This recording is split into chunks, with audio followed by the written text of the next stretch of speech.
Le stylo semble lourd dans ma main, plus lourd qu'il ne le devrait. Le parfum de l'avocate, quelque chose de floral et de chair, emplit le petit bureau. Les papiers bruissent alors qu'elle fait glisser un autre document sur le bureau en acajou vers moi.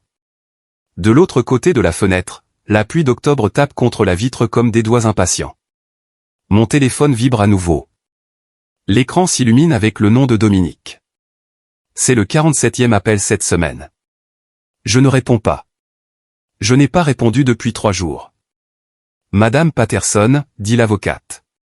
Sa voix est douce mais ferme. Professionnelle. En êtes-vous absolument certaine?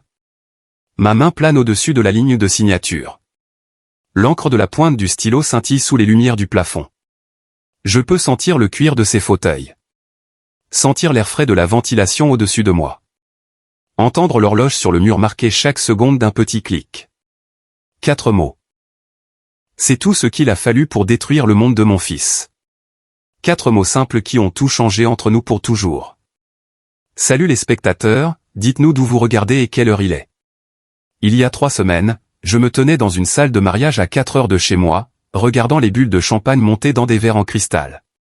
Je regardais mon fils unique rire avec son témoin, sa cravate légèrement de travers comme toujours quand il était excité. Je pensais à quel point il était beau, à quel point son père aurait été fier. Je ne savais pas que dans moins d'1 heure, il me demanderait de partir, qu'il choisirait une femme qu'il connaissait depuis 2 ans plutôt que la mère qu'il avait élevée seule pendant 24 ans. Que tout ce que j'avais sacrifié ne signifierait rien au moment le plus important. Mais ce n'est pas là que cette histoire se termine. C'est là qu'elle commence, car le lendemain matin, quand mon téléphone a sonné et que j'ai vu son nom clignoter sur l'écran, quand je l'ai entendu dire ces mots, « Maman, j'ai besoin des titres de propriété », quelque chose en moi a changé. Quelque chose de froid, de clair et de final. Je signe mon nom. Le stylo gratte le papier avec un son de tissu qui se déchire. Corinne Elizabeth Patterson. Chaque lettre délibérée, chaque trait permanent. Et ce deuxième jeu, l'avocate tapote un autre document. Je signe celui-là aussi. Puis un 3e. Puis un 4e. Ma signature s'accélère à chaque page. Plus confiante. L'avocate témoigne de chacune. Son propre stylo se déplaçant en traits précis et exercés. Mon téléphone vibre à nouveau. Dominique, appel 48. Il y a encore une chose, dis-je à l'avocate. Ma voix ne tremble pas, je veux passer un coup de fil. Elle hoche la tête et fait glisser son téléphone de bureau vers moi. Le combiné est frais contre ma paume alors que je compose le numéro que je connais par cœur. Ça sonne 1 fois, 2 fois, 3 fois. Allô? La voix de Dominique est haletante, désespérée. Maman, c'est toi. Je regarde les documents signés étalés sur le bureau, les yeux bienveillants de l'avocate qui me regarde, la pluie qui tombe toujours à l'extérieur. Dominique, dis-je, écoute attentivement. Je vais le dire 1 fois. Les mots quittent ma bouche. 4 mots qui le entreront. 4 mots qui font s'écarquiller les yeux de l'avocate. 4 mots qui coupent le souffle de mon fils à l'autre bout du fil. Mais vous ne saurez pas encore ce qu'ils sont. Pas avant de comprendre comment nous en sommes arrivés là.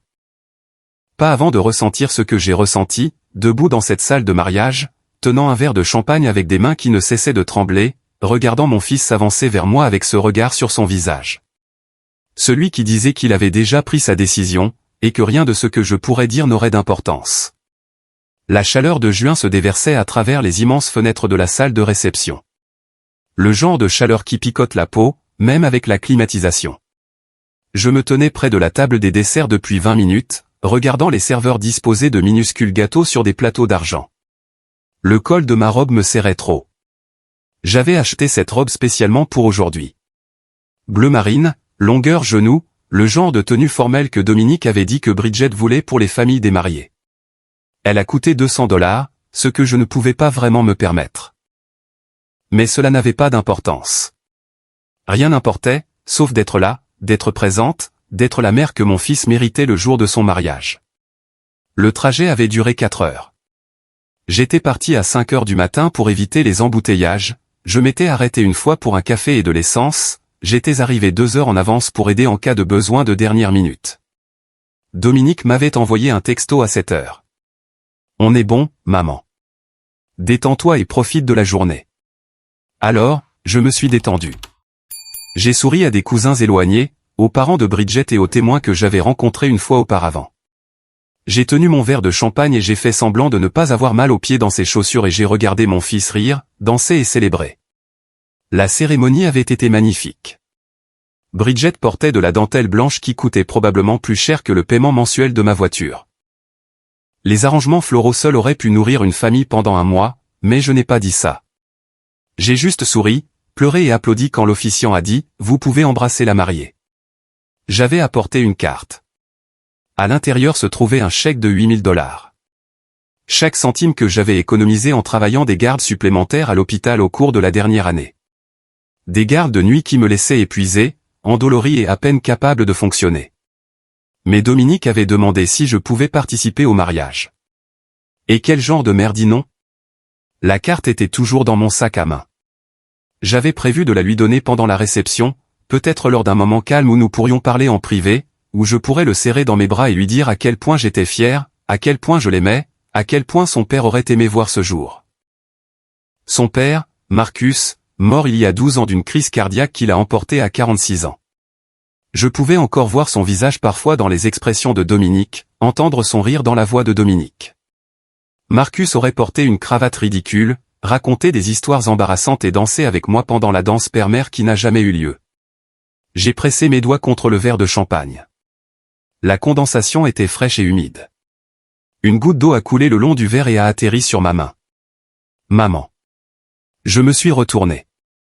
Dominique se tenait à 3 pieds de là. Sa mâchoire était serrée de cette manière particulière, tendue, déterminée, les muscles travaillant sous sa peau. Je connaissais ce regard. Je l'avais vu quand il avait 7 ans et qu'il était déterminé à faire du vélo sans roulette. Quand il avait 16 ans et qu'il annonçait qu'il allait à l'université à l'autre bout du pays, quand il avait 22 ans et qu'il me disait qu'il emménageait avec Bridget. C'était le regard qui disait qu'il avait décidé quelque chose et que rien ne le ferait changer d'avis. La cérémonie était magnifique, chérie, ai-je dit. Ma voix est sortie normale, joyeuse, même. Bridget avait l'air absolument. Tu dois partir. Les mots m'ont frappé comme de l'eau froide, comme une gifle, comme une chute dans les escaliers. Autour de nous, les invités riaient, dansaient et trinquaient. L'oncle de quelqu'un tentait le Madison près de la cabine du DJ. Ses mouvements étaient enthousiastes, bien que non coordonnés. La musique était forte, une chanson pop que je ne reconnaissais pas, et les basses résonnaient dans le sol. Quoi? Je n'avais pas pu bien l'entendre. La musique était trop forte. La salle était trop bondée. Mes oreilles bourdonnaient d'être restées trop près des enceintes. Tu dois partir, a-t-il répété. Il ne me regardait toujours pas. Ses yeux étaient fixés quelque part au-dessus de mon épaule gauche, comme s'il parlait à quelqu'un derrière moi au lieu de me parler en face. Bridget ne veut pas de toi ici. Tu la mets mal à l'aise. Le verre de champagne était glissant dans ma main. Je l'ai serré plus fort, craignant de le laisser tomber, craignant que le verre ne se brise sur le sol poli et que tout le monde se retourne, regarde et sache que quelque chose n'allait pas. Que la mère du marié faisait une scène. Dominique, je ne lui ai même pas parlé depuis. Va-t'en, maman. Maintenant, il me regardait. Ses yeux étaient durs, plats, comme ceux d'un étranger. S'il te plaît, ne rends pas les choses difficiles. Difficiles? Je rendais les choses difficiles. Moi, la femme qu'il avait élevée seule après la mort de son père. Qui avait travaillé des gardes de 16 heures à l'hôpital pour qu'il puisse avoir des leçons de piano, des camps d'été et de nouveaux vêtements pour l'école. Qui l'avait soutenu à travers les cauchemars et les crises de devoir. Et son premier vrai chagrin d'amour quand Sarah Miller a rompu avec lui en première. Qui avait refinancé sa maison 2 fois pour aider à payer son université quand les bourses ne couvraient pas assez. Qui avait conduit 4 heures dans le noir ce matin juste pour être là pour lui. Dominique. Ma gorge se serrait. Chaque mot semblait être poussé à travers la boue. J'ai conduit 4 heures pour être ici. Je n'ai rien fait de mal. J'ai à peine même. Bridget pense que ce serait mieux si tu partais. Sa voix s'est faite plus basse. Comme s'il ne voulait pas que quelqu'un entende. Comme s'il avait honte, mais pas assez pour s'arrêter. Elle dit que tu es contrôlante. Que tu essaies de tout diriger. Que tu lui as lancé des regards toute la journée. Contrôlante. Le mot résonnait dans ma tête. J'avais donné de l'espace à Bridget quand ils ont commencé à sortir ensemble. Je m'étais mordu la langue quand elle a emménagé dans ma chambre d'amis pendant 6 mois et n'a jamais offert une seule fois d'aider pour les courses ou les charges. J'avais souri et hoché la tête quand elle a choisi un lieu de mariage qui coûtait $40 000 et a demandé si je pouvais contribuer. J'avais contribué $8 000. $8 000 qui représentaient chaque garde supplémentaire que je pouvais physiquement supporter. Chaque nuit où je rentrais trop fatigué pour manger. Chaque matin où je me réveillais avec le dos endolori et les pieds enflés, et je lui avais lancé des regards. J'avais essayé de contrôler les choses. Bridget attend que tu partes, a dit Dominique. Il a jeté un coup d'œil vers la table d'honneur. J'ai suivi son regard. Elle était assise là, dans sa dentelle blanche et son voile, nous regardant. Son visage était calme, agréable, mais ses yeux étaient vifs, calculateurs. Elle tenait une flûte de champagne dans une main et souriait d'un petit sourire crispé qui n'atteignait pas ses yeux. Un sourire comme un couteau. Elle est contrariée, a poursuivi Dominique. C'est son jour spécial. Je ne veux pas qu'elle soit stressée. Son jour spécial. Pas notre jour spécial. Pas leur jour spécial. Le sien. J'ai regardé mon fils. Je l'ai vraiment regardé. L'homme qu'il était devenu. 24 ans, diplômé de l'université, travaillant dans un bon poste en marketing, vivant dans un bel appartement avec sa nouvelle femme. Il avait l'air réussi, bien mis, comme quelqu'un qui avait sa vie en main.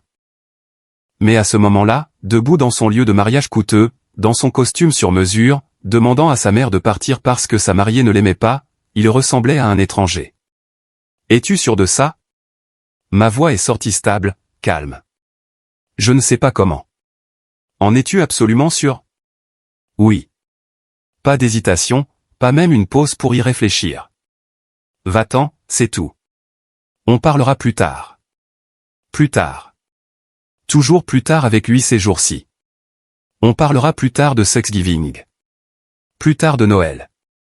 Plus tard de pourquoi il n'avait pas appelé depuis 3 semaines. Plus tard de pourquoi il avait oublié mon anniversaire le mois dernier. J'ai posé mon verre de champagne sur la table des desserts. Le verre a fait un léger bruit contre la nappe en lin blanc. Un serveur à proximité a jeté un coup d'œil, puis a rapidement détourné le regard en voyant mon visage. Pouvait-elle le deviner? Est-ce que tout le monde pouvait deviner que j'étais en train de me faire chasser du mariage de mon propre fils? D'accord, ai-je dit. Je ne l'ai pas serré dans mes bras, ne lui ai pas embrassé la joue, ne l'ai pas touché du tout. Je me suis simplement retourné et j'ai traversé la salle de réception, la tête haute, les épaules droites et mon sac à main serré sous mon bras. La musique semblait soudainement plus forte, les rires plus stridents. Chaque visage que je croisais ressemblait à un jugement. Savait-il? Pouvait-il voir? La mère du marié sortant au milieu de la réception, ses talons claquant sur le parquet comme un compte à rebours. Le soleil de juin était aveuglant quand j'ai poussé les portes doubles. Le parking s'étendait devant moi, des rangées et des rangées de voitures scintillant sous la lumière de l'après-midi. La mienne était tout au fond, seule dans un coin parce que j'étais arrivé si tôt. Une berline pratique, vieille de 14 ans, avec une bosse sur le pare-chocs arrière depuis que j'avais reculé dans un poteau l'hiver dernier. J'ai traversé l'asphalte chaud. La chaleur rayonnait à travers mes chaussures. La sueur s'accumulait au bas de ma colonne vertébrale. Au moment où j'ai atteint ma voiture, mon visage était mouillé. Ou peut-être des larmes. Je ne pouvais plus faire la différence. Je me suis assise sur le siège du conducteur et j'ai démarré le moteur. La climatisation a soufflé de l'air chaud pendant la première minute, puis s'est progressivement refroidi. Je pouvais voir le lieu de réception dans mon rétroviseur, un bel immeuble avec des murs en pierre, du lierre et d'immenses fenêtres. À l'intérieur, mon fils célébrait, dansait, riait, mangeait de la nourriture chère, buvait du vin cher et trinquait à son avenir avec sa nouvelle femme. Et j'étais assise seule dans un parking, tenant toujours la carte avec $8 000 dans mon sac à main. 4 heures de route pour rentrer. J'ai conduit en silence complet.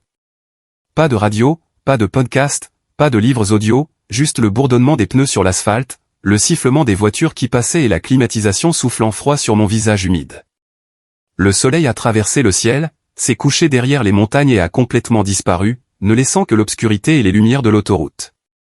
Je me suis arrêté une fois pour faire le plein. La station était vide, à l'exception d'un jeune employé qui a à peine levé les yeux de son téléphone.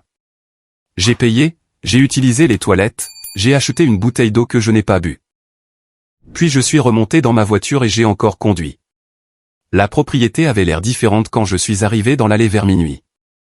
Ou peut-être que j'étais différente. La lumière du porche était allumée. Je l'avais laissée allumée avant de partir ce matin-là, il y a une éternité. La maison était silencieuse et sombre, à l'exception de cette seule lumière. Personne n'attendait. Personne à qui raconter le mariage. Personne pour me tenir pendant que je pleurais. Je suis resté longtemps dans la voiture. Juste assise, fixant la maison. Celle que j'avais achetée avec Marcus il y a 30 ans, quand nous étions jeunes, stupides et tellement amoureux que nous ne pouvions pas voir clair. Celle où nous avions ramené Dominique de l'hôpital. Où nous avions célébré les anniversaires, les Noëls et les remises de diplômes. Où Marcus était mort dans le lit à côté de moi, sa main devenant froide dans la mienne, pendant que je criais à l'aide. Le jardin avait besoin d'être désherbé. Je pouvais le voir même dans le noir. Les parterres de fleurs envahis, les arbustes devenant sauvages, les poteaux de clôture près de la grange commençaient à pourrir. La grange elle-même avait besoin d'un nouveau toit. 40 acres de terrain, et la plupart du temps, cela me semblait trop. Trop d'espace, trop de travail, trop de souvenirs, mais c'était à moi. Mon grand-père avait acheté cette terre en 1952. Mon père l'avait entretenue pendant 40 ans. Marcus et moi en avions fait un foyer, et un jour, j'avais toujours pensé qu'un jour ce serait à Dominique. Je suis sorti de la voiture. L'air de la nuit était frais et sentait le pain et la terre. Les grillons chantaient dans l'herbe. Quelque part au loin, un hibou a ululé. J'ai marché jusqu'au porche arrière, je me suis assise sur les marches et je ne suis pas entré. Je n'ai pas pleuré. Je ne pouvais pas pleurer. Les larmes ne venaient pas. Peut-être que j'étais trop fatigué. Peut-être trop blessé. Peut-être trop engourdi pour ressentir quoi que ce soit. Je me suis préparé une tasse de thé quand le ciel a commencé à virer au gris. De la camomille. Marcus buvait du thé à la camomille quand il ne pouvait pas dormir. J'avais détesté le goût à l'époque, mais maintenant ça me rappelait lui. De nous asseoir ensemble dans la cuisine à 3 heures du matin quand Dominique avait des coliques et n'arrêtait pas de crier. De rire à travers l'épuisement, la peur et la responsabilité écrasante de garder un petit humain en vie. Le soleil s'est levé rose et or sur les montagnes. Les oiseaux ont commencé à chanter. Le monde s'est réveillé et a continué comme si de rien n'était. Comme si mon fils ne venait pas de briser mon cœur en 1000 morceaux. Le téléphone a sonné à 8h30. J'étais à genoux dans le jardin de devant, en train d'arracher les mauvaises herbes, de la terre sous mes ongles. La sueur perlait sur mon front malgré l'heure matinale. Mon dos me faisait mal d'avoir dormi sur le porche, mais la douleur physique était presque bienvenue. Quelque chose de tangible, quelque chose que je pouvais comprendre. J'ai sorti mon téléphone de ma poche. Le nom de Dominique a illuminé l'écran. Pendant une seconde, j'ai pensé qu'il appelait peut-être pour s'excuser, pour dire qu'il avait fait une erreur, pour implorer le pardon de m'avoir humilié devant une centaine de personnes à son mariage, d'avoir jeté 24 ans d'amour inconditionnel parce que sa nouvelle femme ne m'aimait pas. J'ai répondu. Maman, salut. Sa voix était vive, joyeuse, comme si la veille ne s'était pas produite, comme si nous venions de nous parler la semaine dernière de choses normales. Question rapide. Peux-tu m'envoyer les titres de propriété? Je me suis assise sur mes talons. Une abeille a bourdonné près de mon oreille et s'est posée sur le buisson de lavande à côté de moi. Les fleurs violettes se balançaient dans la légère brise. Le soleil du matin était chaud sur mes épaules. Les titres de propriété, ai-je répété. Ma voix semblait étrange, distante, comme si quelqu'un d'autre parlait. Oui, pour le terrain du Colorado, a-t-il dit si nonchalamment, comme s'il demandait à emprunter un livre. Bridget et moi en parlions et nous pensons que ce serait parfait pour un développement. Son oncle est un entrepreneur, un gars très réussi. Il dit que nous pourrions le subdiviser et construire peut-être 6 ou 7 maisons. Le marché est vraiment chaud en ce moment. On pourrait faire une fortune. Développement. Subdiviser 6 ou 7 maisons sur la terre de ma famille, sur la terre de mon grand-père, sur les 40 acres qui appartenaient à notre famille depuis 70 ans. L'abeille s'est déplacée vers une autre fleur. Je l'ai regardée travailler, recueillant le pollen, s'envolant vers la fleur suivante. Simple, déterminé, sans le fardeau de la trahison. Nous partagerions les bénéfices avec vous, évidemment, a poursuivi Dominique. Sa voix avait cette qualité excitée qu'il avait quand il pensait avoir trouvé un plan brillant.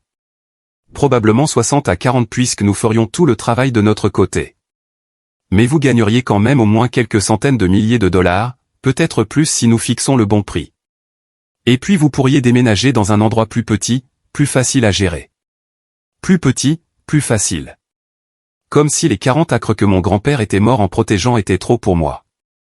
Comme si la maison que j'avais partagée avec Marcus n'était qu'un fardeau dont je devais me débarrasser.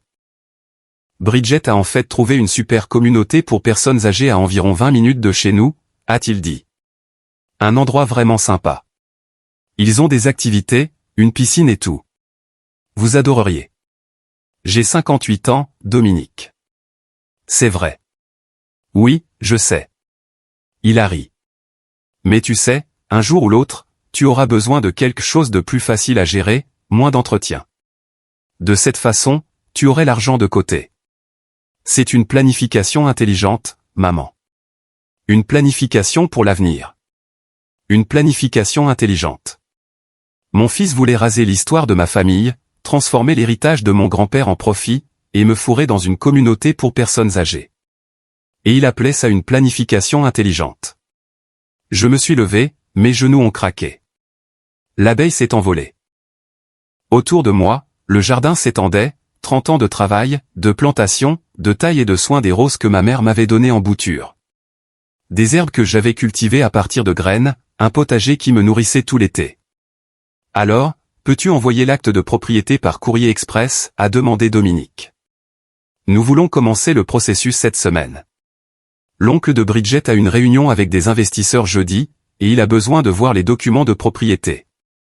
Jeudi, dans 3 jours. Il voulait que je lui remette 70 ans d'histoire familiale en 3 jours pour que l'oncle de sa femme puisse impressionner des investisseurs. Dominique, ai-je dit lentement. À propos d'hier. Oh, oui.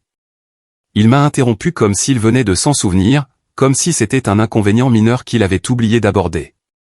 Désolé pour ça. Bridget était juste stressée. Tu sais, les nerfs du jour du mariage ou quelque chose comme ça, mais ça va maintenant. Tout va bien. Tout va bien. Il m'avait humilié, m'avait forcé à rentrer seul en voiture pendant 4 heures, m'avait fait me sentir petite, sans valeur et jetable. Mais tout allait bien maintenant, parce qu'il voulait quelque chose de moi. Alors les papiers? Sa voix avait maintenant une pointe d'impatience. Peux-tu les envoyer aujourd'hui?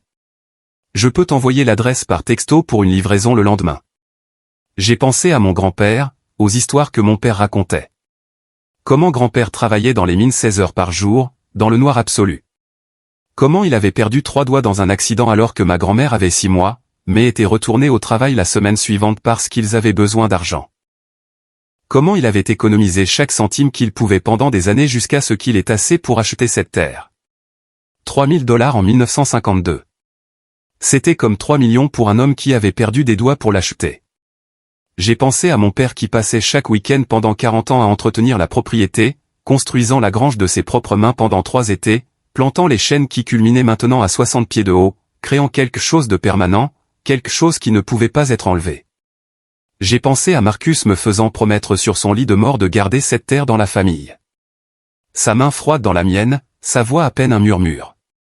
Quoi qu'il arrive, Karen, quoi qu'il arrive, cette terre reste à nous. Et j'ai pensé au sourire de Bridget alors qu'elle regardait Dominique me chasser.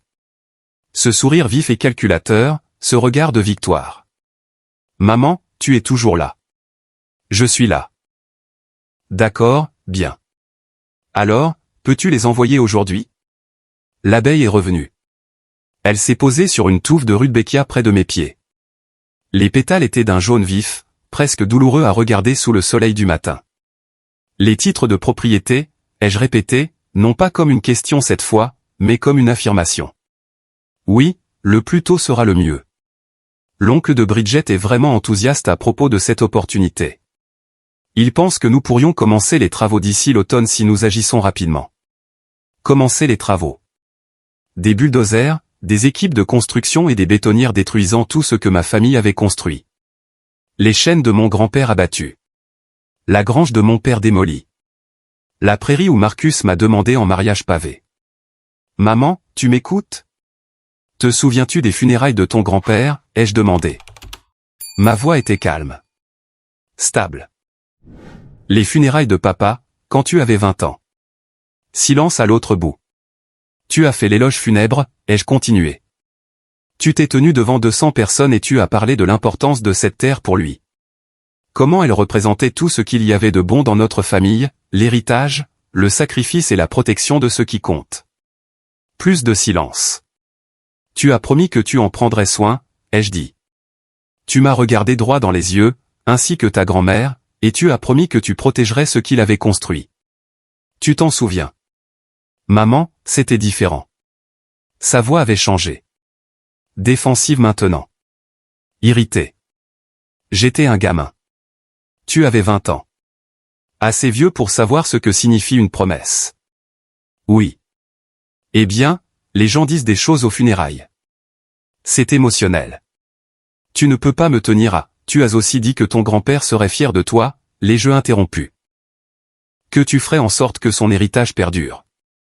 Que cette terre resterait dans notre famille pour des générations. Et ce sera le cas, a rétorqué Dominique. Ce sera à moi un jour ou l'autre. J'essaie juste de faire en sorte que ça marche pour nous maintenant. De le rendre rentable. De le transformer en quelque chose d'utile au lieu de le laisser simplement là. Le laisser simplement là. Comme si 40 acres de terrain protégés ne valaient rien.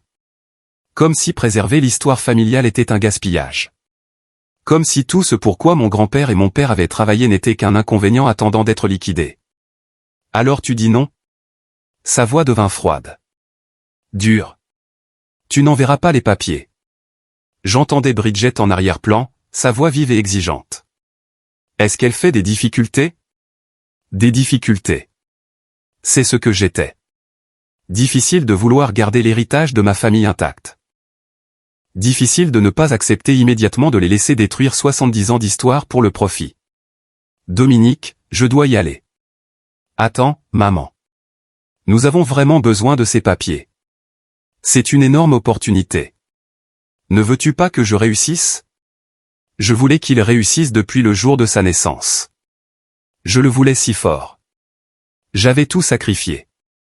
Mon avancement de carrière, ma vie sociale, ma santé, mes économies, tout ce que j'avais et tout ce que j'étais sont allés à m'assurer que Dominique ait toutes les chances de réussir. Et voilà ce que ça m'a rapporté. Un fils qui m'a chassé de son mariage et a appelé le lendemain pour exiger que je lui remette la terre de ma famille. Je te rappellerai, ai-je dit. Quand? L'impatience a aiguisé sa voix. Maman, c'est urgent. On ne peut pas attendre que tu. J'ai raccroché. Le téléphone a immédiatement sonné de nouveau avec un autre appel. Je l'ai refusé. Il a sonné encore et encore et encore.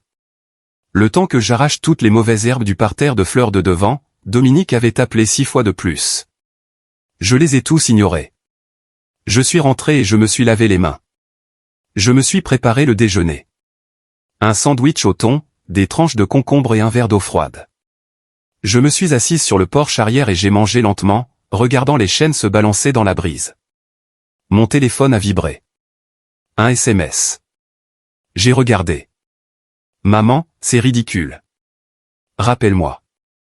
Puis un autre, tu es égoïste, puis, l'oncle de Bridget a besoin d'une réponse d'ici demain, puis, je ne peux pas croire que tu me fasses ça, à lui.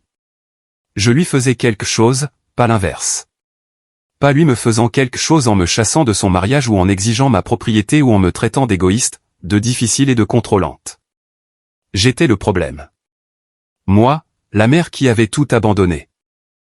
J'ai fini mon déjeuner et j'ai lavé la vaisselle. Le soleil de l'après-midi se déversait par les fenêtres de la cuisine. Des grains de poussière flottaient dans la lumière. La maison était si silencieuse que je pouvais entendre l'horloge du salon. Le bourdonnement du réfrigérateur. Le craquement du vieux bois qui s'installe. Mon téléphone a sonné. Une notification de message vocal est apparue. Je l'ai mis sur haut-parleur et j'ai écouté en séchant la vaisselle. Maman, c'est moi. La voix de Dominique était tendue. Vraiment en colère. Je ne sais pas ce qui se passe avec toi, mais c'est aussi mon héritage. Papa aurait voulu que je l'aie. Tu te montres encore contrôlante, exactement comme Bridget l'a dit. Comme tu le es toujours. Envoie juste les papiers. arrête de tout rendre difficile. J'ai supprimé le message vocal. Le téléphone a de nouveau sonné immédiatement. Le nom de Bridget cette fois. Je l'ai regardé sonner jusqu'à ce qu'il passe à la messagerie vocale. Puis j'ai écouté ce message aussi. Salut, maman. Elle ne m'avait jamais appelé maman auparavant. Toujours Karen. La fausse douceur de sa voix me faisait mal aux dents. C'est Bridget. Je pense qu'il y a eu un malentendu. Dominique et moi t'aimons tellement, et nous voulons juste ce qu'il y a de mieux pour tout le monde. Le développement serait incroyable pour ton avenir financier. Tu pourrais enfin te détendre et profiter de ta retraite. Pouvons-nous en parler comme des adultes? Je pense vraiment que nous avons juste besoin d'avoir une conversation calme et rationnelle. Comme des adultes. La même femme qui m'avait fait chasser de son mariage la veille voulait parler comme des adultes. La même femme qui poussait mon fils à voler la terre de ma famille voulait une conversation calme et rationnelle. J'ai aussi supprimé ce message vocal. Le soir est tombé, lent et doré. J'ai fait du thé et je me suis assise dans le vieux fauteuil de Marcus. Le cuir était maintenant craquelé, usé par endroits où son corps s'était appuyé pendant des années, mais il sentait encore lui d'une manière ou d'une autre, le café, le bois de cèdre et la maison. « Qu'est-ce que tu ferais » ai-je demandé à la pièce vide. « Si tu étais là, si tu pouvais voir ce qu'il est devenu, qu'est-ce que tu ferais » L'horloge sur la cheminée a fait tic-tac. Dehors, un coyote a hurlé quelque part au loin. Le son était solitaire, sauvage et libre. Le téléphone a sonné à 21h. Dominique à nouveau. Je l'ai regardé un long moment. Puis j'ai finalement répondu. Il semblait épuisé, défait. « Maman, s'il te plaît. Nous devons en discuter. »« D'accord, ai-je dit. Discutons-en. Écoute, je comprends que tu sois attaché à la propriété. Je comprends. Mais tu dois être réaliste. Tu ne rajeunis pas. L'entretien est trop lourd pour une seule personne. Et la propriété est juste là, à ne générer aucun revenu. Nous pourrions en faire quelque chose de précieux, quelque chose qui rapporte de l'argent et assure notre avenir à tous. Ton arrière-grand-père a payé $3000 pour cette terre en 1952, ai-je dit. Sais-tu ce qu'il a fait pour gagner cet argent? Maman, je n'ai pas besoin d'une leçon d'histoire. Il travaillait dans les mines 16 heures par jour, dans le noir. Il a perdu 3 doigts dans un accident quand ta grand-mère avait 6 mois. Mais il a continué à travailler parce qu'il voulait donner à sa famille quelque chose de permanent, quelque chose qui ne pourrait pas être enlevé. Silence à l'autre bout. Ton grand-père a passé chaque week-end pendant 40 ans à entretenir cette propriété, ai-je continué.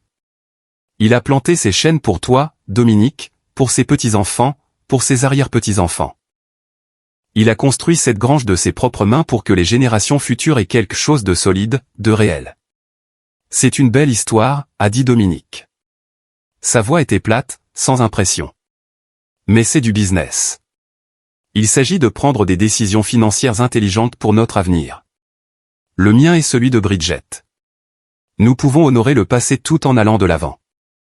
Notre avenir. Pas mon avenir, pas l'avenir de la famille. Le sien est celui de Bridget. Sais-tu ce que ton père a dit avant de mourir? Les mots sont sortis avant que je ne puisse les arrêter. Dominique se tut. Je l'entendais respirer, entendre quelque chose bouger en arrière-plan. Peut-être Bridget se déplaçant, écoutant notre conversation. Il m'a fait promettre de garder cette terre dans la famille, ai-je dit. C'est l'une des dernières choses qu'il a dites. Il m'a serré la main si fort que ça m'a fait mal et il m'a fait jurer. Quoi qu'il arrive, Karen, cette terre reste à nous. Papa est parti depuis 12 ans, maman. La voix de Dominique était redevenue froide, distante. Les choses changent. Le monde avance. Tu ne peux pas vivre dans le passé pour toujours. Les choses changent. La promesse de mon mari sur son lit de mort réduite à « les choses changent ». Le sacrifice de générations rejetées avec « le monde avance ». Tu as raison, ai-je dit. Ma voix était très calme, très douce. Les choses changent. Alors tu enverras les papiers. L'espoir s'est glissé dans sa voix. L'empressement. On peut faire ça ensemble, maman. En famille, on en profitera tous. J'ai regardé autour de moi dans le salon. Des photos couvraient tous les murs. Dominique a 5 ans, les dents de lait et souriant, tenant un poisson qu'il avait pêché dans le ruisseau. Dominique a 12 ans avec son premier trophée de piano. Dominique a 18 ans dans sa toge de fin d'études, debout entre moi et Marcus. Dominique a 22 ans avec son diplôme universitaire. Celui pour lequel j'avais travaillé 60 heures par semaine pour aider à payer. Chaque photo un souvenir. Chaque souvenir un sacrifice. Chaque sacrifice sans valeur maintenant. Maman, tu es toujours là. Hier, à ton mariage, ai-je dit lentement, prudemment. Quand tu m'as dit de partir. Mon Dieu, on va vraiment revenir là-dessus? La frustration a explosé dans sa voix. J'ai dit que j'étais désolé. Que veux-tu de plus? Tu as dit que Bridget était stressée. Ce n'est pas une excuse. Il a soupiré. Lourdement et théâtralement. D'accord. Je suis désolé. D'accord. Je suis désolé que tes sentiments aient été blessés. Pouvons-nous passer à autre chose maintenant? Tes sentiments blessés. Comme si j'étais une enfant à qui on avait refusé un dessert. Comme si 24 ans de maternité pouvaient être réduits à des sentiments blessés. Dominique, j'ai fermé les yeux. M'aimes-tu? Quel genre de question est-ce? C'est une question simple. Bien sûr que je t'aime. Tu es ma mère. Alors pourquoi m'as-tu humilié devant une centaine de personnes? Je ne t'ai pas humilié. Bridget était contrariée et j'ai géré la situation. C'est ce que font les maris. Ils protègent leurs femmes de leur mère quand leurs mères sont, il s'est arrêté. C'est rattrapé, mais je l'ai quand même entendu. Le mot qu'il n'a pas dit. Difficile, contrôlante. Ce que Bridget lui avait dit que j'étais. J'ai payé les fleurs de ton mariage, ai-je dit. 8 000 $. C'est tout ce que j'ai fait. Parce que tu me l'as demandé. Tu as aussi continué à donner ton avis sur tout le reste. Le lieu, la nourriture, la musique. Bridget a eu l'impression que tu essayais de prendre le contrôle. J'ai dit que le lieu était magnifique. Une fois, quand tu m'as montré des photos et demandé ce que j'en pensais. Tu as dit que ça semblait cher. J'avais dit ça parce que c'était cher, parce que le mariage coûtait plus que le salaire annuel de la plupart des gens, parce qu'ils m'avaient demandé de contribuer et que je leur avais donné tout ce que j'avais. Dominique, j'ai conduit 4 heures pour te voir te marier. J'ai porté une robe que je pouvais à peine me permettre parce que Bridget voulait une tenue formelle. Je t'ai donné 8 000 $ que j'avais économisés pour les urgences, et tu m'as jeté dehors comme si je n'étais rien. Ce n'était pas comme ça. Alors comment c'était? Pas de réponse. Juste une respiration. Juste un silence qui s'étirait entre nous comme un gouffre. Et maintenant, ai-je continué, 24 heures plus tard, tu m'appelles pour en demander plus, me demandant de te remettre la terre de ma famille pour que tu puisses la détruire et en tirer profit. Me demandant de renoncer à tout ce pourquoi mon grand-père et mon père ont travaillé pour que toi et ta femme puissiez vous enrichir. Nous ne la détruisons pas. Nous la développons. Est-ce que... Maman, sois réaliste. Tu ne peux pas entretenir cette propriété pour toujours. Tu vieillis. Ta santé ne tiendra pas. Un jour ou l'autre, tu auras besoin d'aide et je ne pourrai pas, j'ai 58 ans, Dominique, pas 80. Mais un jour, tu auras 80 ans. Et alors? Tu seras coincé sur 40 acres que tu ne peux pas gérer. Trop têtu pour demander de l'aide. Te cassant probablement une hanche en essayant de réparer un poteau de clôture. Alors, tu planifies mon déclin. Quelle prévenance. Je suis pragmatique. Quelqu'un doit l'être. En rasant ma maison et en me mettant dans une résidence pour personnes âgées. En t'aidant à faire la transition vers quelque chose de plus gérable avant que cela ne devienne une crise. Une crise. Ma vie était une crise en attente. Ma maison était un fardeau. L'héritage de ma famille était un inconvénient. La réponse est non, ai-je dit. Les mots sont sortis stables. Finaux. Quoi? Non. Je ne t'enverrai pas les titres de propriété. Ni maintenant. Ni jamais. Tu ne peux pas faire ça. C'est mon héritage. C'est ma propriété. Ton père me l'a laissé. Mais je suis ton fils. Je suis ton seul enfant. À qui d'autre la laisserais-tu? Je ne sais pas encore. Mais ce ne sera pas à quelqu'un qui me chasse de son mariage puis appelle le lendemain pour exiger que je lui remette la terre de ma famille. Sa voix devint froide. Glaciale. Tu vas vraiment faire ça pour une seule erreur? Une erreur. 24 ans d'amour et de sacrifice. Rejeté comme une seule erreur. Une vie à le mettre en premier, réduite à être mesquine et vindicative parce que mes sentiments ont été blessés. Au revoir, Dominique. Maman, attends. Si tu raccroches. J'ai raccroché. Le téléphone a immédiatement commencé à sonner à nouveau. Je l'ai éteint et je l'ai posé face contre la table. Le silence était choquant. Complet. Je me suis assise dans le fauteuil de Marcus et j'ai écouté la maison s'installer autour de moi. Le vieux bois craquant, le vent secouant les fenêtres, le bourdonnement du réfrigérateur dans la cuisine. Je n'ai pas pleuré. Je ne pouvais toujours pas. Les larmes étaient enfermées quelque part au fond de moi, derrière un mur d'engourdissement qui ne voulait pas se briser.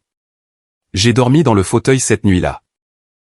Quand je me suis réveillé, la pâle lumière de l'aube filtrait par les fenêtres, mon cou était raide, mon dos me faisait mal, et mon téléphone était toujours éteint sur la table. 3 jours se sont écoulés ainsi. J'ai travaillé dans le jardin. J'ai nettoyé la maison. J'ai parcouru la propriété d'un bout à l'autre, touchant les arbres que mon grand-père avait plantés, passant mes mains le long des murs de la grange que mon père avait construite.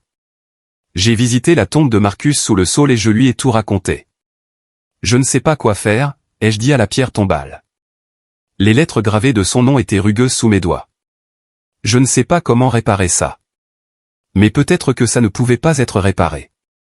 Peut-être que certaines choses, une fois brisées, restaient brisées pour toujours. Le 4e jour, j'ai rallumé mon téléphone. 47 appels manqués, 32 SMS, 15 messages vocaux. Je ne les ai pas tous lus, ne les ai pas tous écoutés, mais j'en ai vu assez. Les messages de Dominique ont commencé par être colériques, puis sont devenus désespérés, puis sont redevenus colériques.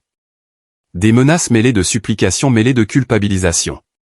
Tu vas le regretter, je contesterai le testament de papa, tu ne peux pas m'empêcher d'avoir ce qui est à moi, s'il te plaît, maman, je t'en supplie, l'oncle de Bridget est vraiment contrarié, tu gâches tout, je te déteste, je suis désolé, je ne le pensais pas, s'il te plaît, rappelle-moi. Les messages de Bridget étaient plus calculés, plus manipulateurs, parlant de famille, d'amour et de pardon tout en faisant clairement comprendre que rien de tout cela n'avait d'importance à moins que je ne leur donne ce qu'ils voulaient. Un message vocal de Dominique m'a fait m'arrêter, m'a fait m'asseoir sur les marches du porche et écouter jusqu'au bout. Maman, sa voix était brisée, tremblante. Je sais que tu es en colère.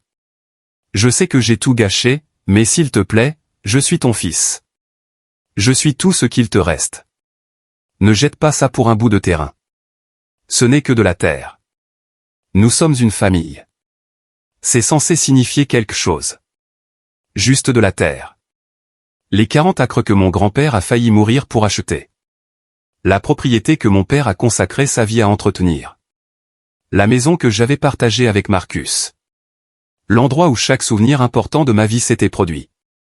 Juste de la terre. J'ai supprimé le message vocal. Puis je suis monté dans ma voiture et j'ai conduit en ville. Le bureau de l'avocate était sur Main Street, au-dessus de la quincaillerie. Je l'avais déjà consulté, à la mort de Marcus, quand j'ai refinancé la maison. Son nom était Patricia Nolan et elle était intelligente, minutieuse et ne perdait pas de temps en bavardage. Corinne, s'est-elle levée quand je suis entré dans son bureau. Je ne vous attendais pas. Est-ce que tout va bien? Non, ai-je dit, mais ça ira. Je lui ai tout raconté. Le mariage, l'appel téléphonique, la propriété, les exigences de Dominique, la manipulation de Bridget et les 70 ans d'histoire familiale qu'il voulait détruire pour le profit. Patricia a écouté sans interrompre. Quand j'ai eu fini, elle est restée silencieuse un long moment. Puis elle a dit, « Que voulez-vous faire ?»« Je veux protéger cette terre, » ai-je dit. Pour toujours. Je veux m'assurer qu'elle ne puisse jamais être développée, subdivisée ou détruite. Je veux honorer le sacrifice de mon grand-père et de mon père. Je veux tenir la promesse que j'ai faite à mon mari. Il y a un moyen de faire ça, a dit Patricia. Elle a sorti un bloc-notes juridique et a commencé à écrire. Une fiducie de conservation. Vous faites don de la terre à une fiducie avec des protections spécifiques. La terre reste sauvage, protégée pour toujours. Elle ne peut jamais être vendue ou développée. Et Dominique, il n'aurait aucun droit dessus? La terre appartiendrait à la fiducie. Pas à vous. pas à votre succession. Elle serait entièrement retirée de votre testament.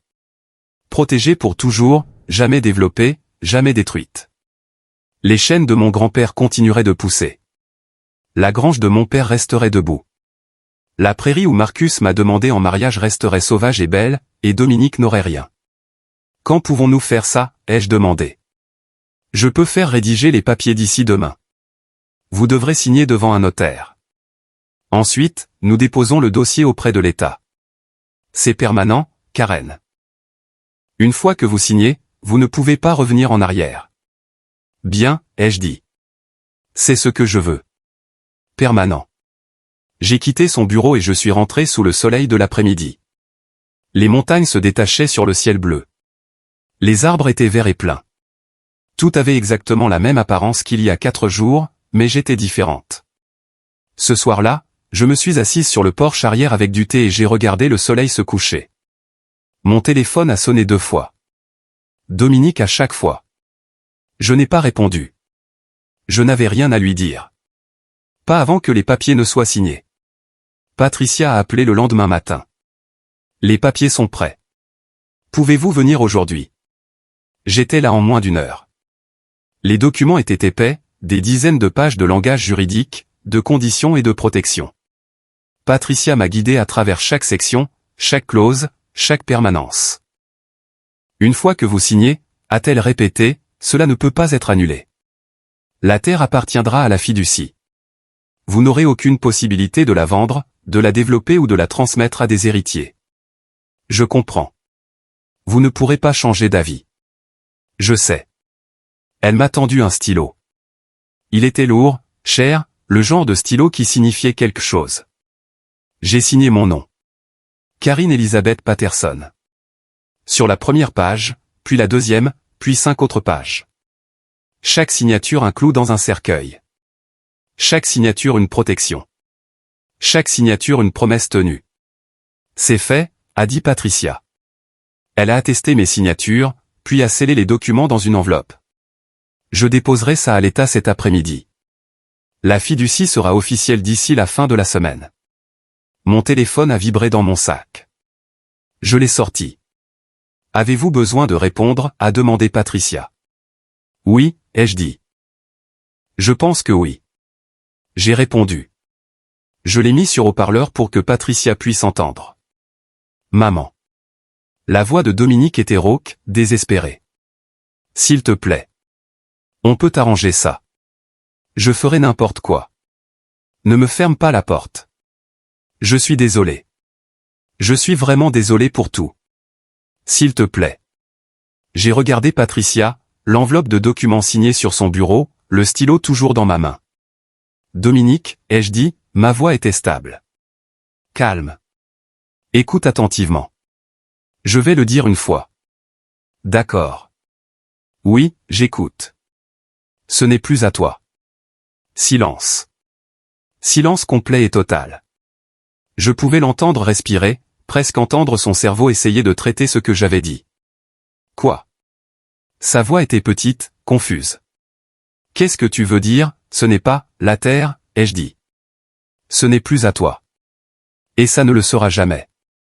Je l'ai donné à une fiducie de conservation. Les papiers ont été signés il y a 1 heure. La terre est protégée pour toujours. Elle ne pourra jamais être développée, vendue ou subdivisée. Plus de silence. Puis, tu ne peux pas faire ça. Je l'ai déjà fait. Mais c'est mon héritage. Tu ne peux pas simplement donner mon héritage. Ce n'était jamais ton héritage, Dominique. C'était ma propriété, que ton père m'a donnée.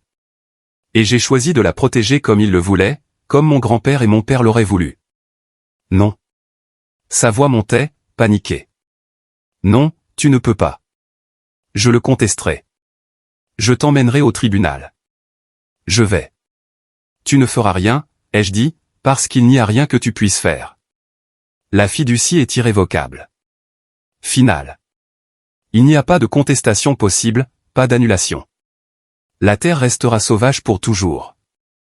Et tu n'y toucheras jamais. J'entendais Bridget en arrière-plan, sa voix vive et en colère. Quoi? Qu'est-ce qu'elle a fait? Tu m'as chassé de ton mariage, ai-je continué. Tu m'as humilié devant une centaine de personnes parce que ta femme ne m'aimait pas. Puis tu as appelé le lendemain pour exiger que je te remette l'héritage de ma famille pour que tu puisses le détruire pour le profit. Pensais-tu vraiment qu'il n'y aurait pas de conséquences?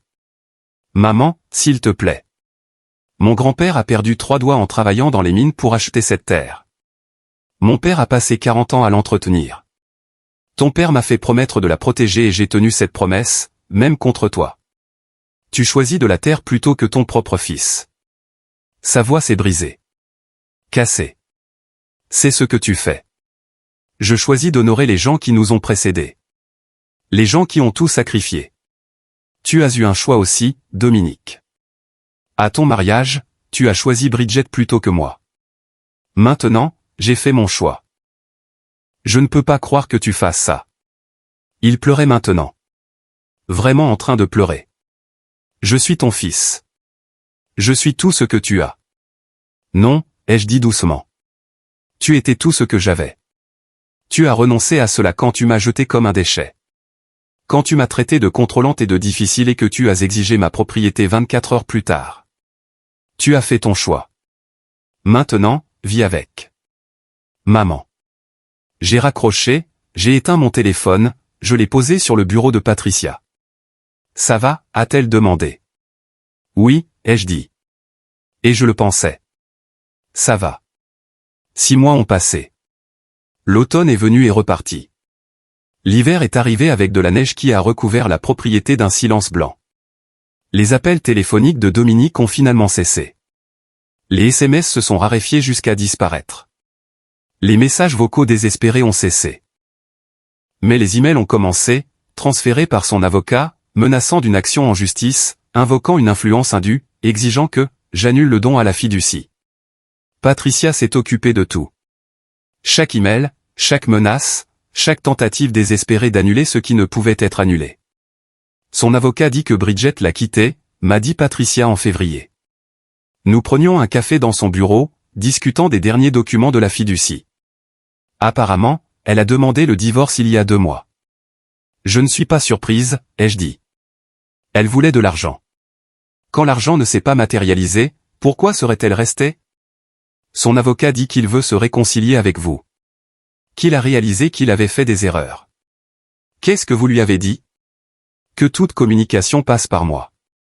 Que vous n'êtes pas intéressé par un contact pour le moment. Que s'il veut une relation avec vous, il doit respecter vos limites et vous donner de l'espace. J'ai siroté mon café. Par la fenêtre, Main Street était calme. Quelques voitures passaient. Un couple se promenait en se tenant la main. La vie normale continuait. Il y a autre chose, a dit Patricia. Quelque chose que je dois vous dire. Je l'ai regardé. Elle a sorti un autre dossier. L'a ouvert et a fait glisser un document sur le bureau. Votre testament, a-t-elle dit. Celui que vous avez mis à jour il y a 10 ans après la mort de Marcus. Et alors? Vous souvenez-vous de ce que vous avez fait? J'ai froncé les sourcils. J'ai tout laissé à Dominique. Il était mon seul enfant, mon seul héritier. Pas tout à fait. Patricia a tapoté le document. Vous avez laissé vos biens personnels à Dominique. Vos économies, votre voiture. Mais la propriété, la terre. Vous l'avez laissée à une fiducie de conservation. Vous l'avez mise en place il y a des années. Vous ne l'avez juste jamais activée. J'ai regardé le papier, ma signature en bas. La date, mars 2017. 2 ans après la mort de Marcus. Je ne me souviens pas de ça, ai-je dit lentement. L'avocat de Marcus l'a suggéré, a expliqué Patricia. Comme une protection au cas où quelque chose vous arriverait avant que Dominique ne soit assez mûr pour apprécier la valeur de la terre. C'était une éventualité, un filet de sécurité. J'ai lu le document, chaque mot, chaque clause. Patricia avait raison. J'avais mis en place une fiducie de conservation il y a des années comme plan de secours. Si je mourais, la terre irait automatiquement à la fiducie. Dominique aurait tout le reste, mais pas la propriété. Pourquoi ne m'avez-vous pas dit ça avant, ai-je demandé. Parce que vous n'en aviez pas besoin avant. Vous gériez le don personnellement. Mais cela montre quelque chose d'important, Karen. Cela montre que vous protégez cette terre depuis des années. Que votre décision récente n'a pas été prise sous le coup de la colère ou de la vengeance. C'est l'aboutissement d'années de planification minutieuse. Je me suis rassise dans mon fauteuil, j'ai regardé par la fenêtre le ciel gris de février. J'avais oublié ça. L'avocat de Marcus l'avait suggéré juste après les funérailles. J'étais tellement engourdi. J'ai juste signé tout ce qu'il m'a mis sous les yeux. Mais vous l'avez signé, a dit doucement Patricia. Une partie de vous savait même alors. Même quand Dominique était plus jeune et n'avait pas encore épousé Bridget. Une partie de vous savait que la terre avait besoin de protection. Peut-être qu'elle avait raison. Peut-être que j'avais toujours su que Dominique pourrait un jour choisir l'argent plutôt que l'héritage, choisir la commodité plutôt que le sacrifice, se choisir lui-même plutôt que la famille qui l'a précédé.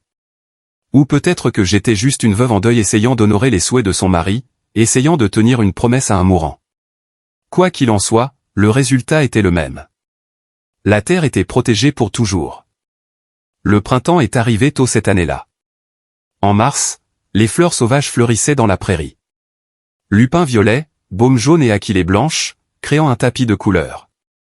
Je marchais parmi elles chaque matin, sentant le soleil sur mon visage, écoutant les oiseaux chanter, respirant un air qui sentait le pin, la terre et les choses qui poussent. J'ai commencé à amener des groupes d'enfants à la propriété. Des enfants des quartiers défavorisés de Denver qui n'avaient jamais vu de montagne, de forêt ou de ciel ouvert. Je leur ai appris les plantes, les animaux et la conservation, la protection des espaces sauvages, l'héritage, le sacrifice et la responsabilité que nous avons envers les générations futures. Les enfants adoraient ça. Ils couraient dans la prairie, grimpaient aux chênes et jouaient dans la grange. Ils posaient 1 million de questions, se salissaient et riaient jusqu'à en perdre le souffle. Ils me rappelaient pourquoi cette terre comptait, pourquoi la protéger valait la peine de perdre mon fils. Parce que ces enfants, ces étrangers, appréciaient la terre plus en un après-midi que Dominique ne l'avait fait en 24 ans. En avril, j'ai reçu une lettre. Pas un email, une vraie lettre dans la boîte aux lettres. L'écriture de Dominique sur l'enveloppe. Je me suis assise sur les marches du porche et je l'ai ouverte. 3 pages recto-verso. Son écriture était désordonnée et précipitée, comme s'il l'avait écrite d'un seul trait sans s'arrêter. C'était une excuse. Une vraie. Il parlait du mariage, de m'avoir chassé, de la façon dont Bridget l'avait convaincu que j'essayais de les contrôler, de la façon dont il était si concentré sur le début de sa nouvelle vie qu'il avait oublié celle qu'il avait rendue possible. Il parlait de la propriété, de l'erreur qu'il avait commise en la réclamant, de son manque de compréhension de l'histoire, de son manque de respect pour le sacrifice, de son manque de valorisation de ce que cela signifiait pour moi et pour notre famille. Il parlait du départ de Bridget, de sa prise de conscience qu'elle ne l'avait jamais aimé. Elle avait aimé l'idée de l'argent, de ce que son héritage pouvait acheter. Quand cela a disparu, elle aussi. Il parlait de solitude, de comprendre maintenant ce que j'avais dû ressentir, de regret, de honte et du souhait désespéré d'annuler ce qui ne pouvait être annulé. Le dernier paragraphe m'a fait pleurer pour la première fois depuis le mariage, a fait enfin céder le mur de larmes. Maman, je sais que je ne mérite pas le pardon. Je sais que je t'ai blessé d'une manière qui ne peut être réparée, mais je veux que tu saches que je comprends maintenant. Je comprends ce que tu as fait et pourquoi tu l'as fait. Tu as tenu ta promesse à papa. Tu as protégé l'héritage de notre famille. Tu as honoré les sacrifices de grand-père et de grand-père. Je suis désolé qu'il ait fallu que je perde tout pour le voir. Je t'aime.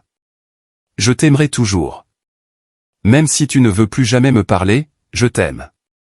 Ton fils, Dominique. J'ai plié la lettre et je l'ai remise dans l'enveloppe. Je suis restée assise là, sur les marches du porche, et j'ai pleuré jusqu'à ce que je ne puisse plus. J'ai pleuré pour mon fils, pour la relation que nous avions eue, pour l'innocence perdue, pour la confiance brisée. Mais je ne l'ai pas appelé. Je n'ai pas répondu. Pas encore.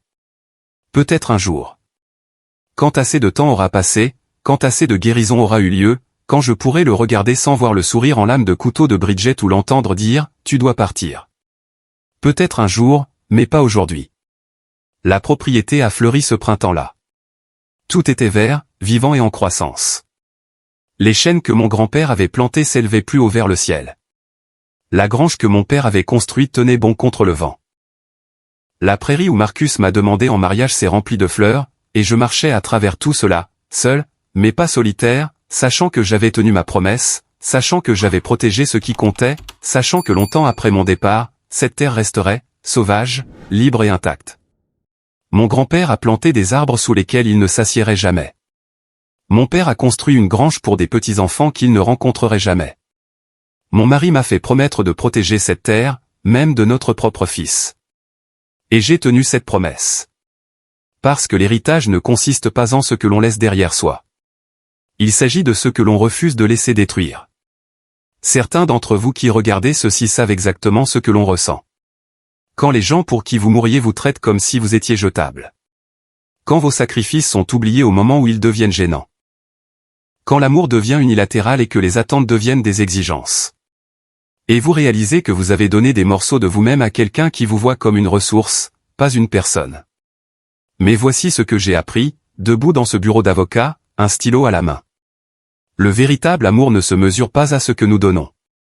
Il se mesure à la valeur ou à l'exploitation de notre don. Et parfois, la chose la plus aimante que nous puissions faire pour nous-mêmes, et même pour eux, est de laisser les gens faire face aux conséquences de leur choix. Mon fils a appris cette leçon à la dure. Peut-être que vous enseignez cette leçon à quelqu'un en ce moment. Peut-être que vous l'apprenez vous-même. À tous ceux qui ont été écartés, mis de côté, ou à qui on a dit qu'ils étaient trop vieux, trop difficiles ou trop, vous n'êtes pas fini. Votre histoire n'est pas terminée. Votre valeur n'est pas déterminée par des gens qui ne peuvent pas la voir. Et votre héritage vous appartient de le protéger.